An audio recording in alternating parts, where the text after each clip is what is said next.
Koaidan, l'esprit du lac, a été écrit et dessiné par Jung. L'histoire commence par une sorte de mini-conte où deux sœurs amoureuses de même samouraï attendent son retour de la guerre. Et l'une des deux sœurs va trahir l'autre en la défigurant et en la condamnant à passer le reste de son existence cachée au fond du lac.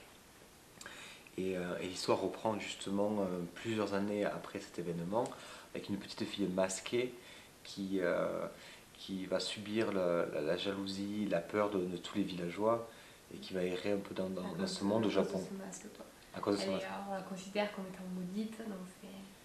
Justement, il y a le mystère de cette petite fille masquée, donc on ne sait pas trop pourquoi, qu'est-ce qui lui est arrivé, et puis il y a certaines ressemblances justement intrigantes avec l'histoire qui s'est passée quelques années plus tôt. Ouais. Cette histoire d'ailleurs qui est très bien relatée.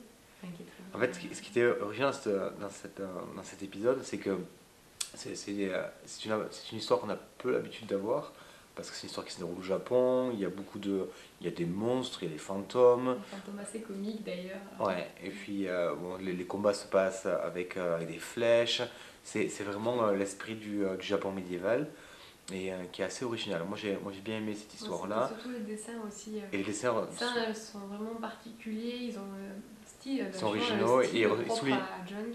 Donc il est vraiment très agréable, des traits très très fins justement. Et ça souligne bien l'histoire. Ça souligne bien les traits des personnages, le style, l'histoire et les dessins sont vraiment bien liés par rapport à l'histoire. Dans le premier tome justement tout se tenait assez bien, les couleurs étaient assez vives avec un peu de sang.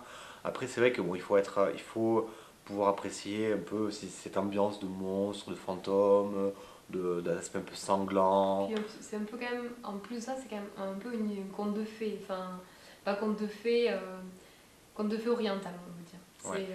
Donc c'est quand même pour un public un peu plus âgé, donc c'est pas forcément un conte de fées pour les non, mais un conte de fées, étant donné que c'est quand même un esprit du lac, avec une princesse, on peut dire, justement, qui était enfermée par sa sœur. Sa méchante, oui. Il y a tout à fait les éléments du conte sont là. Et, mais moi j'ai bien aimé. C'était original et bien réalisé. Très agréable à lire.